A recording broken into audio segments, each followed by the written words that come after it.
ദൈവം മാത്രമാണ് യഥാർത്ഥ നല്ലത്. എല്ലാം നല്ലതിൻ്റെയും ഉറവിടം ദൈവം തന്നെയാണ്. യാക്കോബിന്റെ പുസ്തകം 1-ാം അധ്യായം 17-ാമത്തെ വാക്യം, എല്ലാ നല്ല ദാനങ്ങളും തികഞ്ഞവരമൊക്കെയും ഉയരത്തിൽ നിന്ന് വെളിച്ചങ്ങളുടെ പിതാവിങ്കിൽ നിന്ന് ഇറങ്ങി വരുന്നു.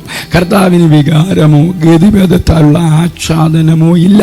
മറ്റെല്ലാ സൃഷ്ടികളും ദൈവത്തെങ്കിലേക്ക് നോക്കി കർത്താവിൽ ചേർന്ന് ജീവിക്കുമ്പോൾ മാത്രമാണ് നല്ലതാകുന്നത്. ദൈവത്തിൽ നിന്ന് വിട്ടുപോകുമ്പോൾ അതേ സൃഷ്ടികൾ തന്നെ ദോഷമായി മാറും. ഉദാഹരണം, സ്നേഹം, സൗന്ദര്യം, പ്രകൃതി, സന്തോഷം, ഇവയെല്ലാം ദൈവത്തോടുള്ള ബന്ധത്തിൽ നന്നാണ്. ദൈവത്തെ മറന്ന് സ്വാർത്ഥതയിലോ സ്വയാഭിമാനത്തിലോ പോകുമ്പോൾ അവ ദോഷകരമാകും. ദേശഭക്തി പോലുള്ള നല്ലതും ദൈവത്തോട് ചേർന്ന് നിൽക്കുമ്പോൾ നല്ലതാണ്. അതിൽ നിന്ന് ദൈവത്തെ മാറ്റിവെച്ചാൽ അതും ദോഷത്തിലേക്ക് മാറും. നല്ലതും ദോഷവും എന്നുള്ളത് ദൈവത്തോടുള്ള ബന്ധം വഴി നിർവചിക്കപ്പെടുന്നു. ദൈവം മാത്രമാണ് നല്ലതിൻ്റെ അളവുകോൽ. അതിനാൽ ദൈവത്തിൽ ചേർന്നുള്ള ജീവിതം മാത്രമാണ് സത്യമായ നല്ലത്.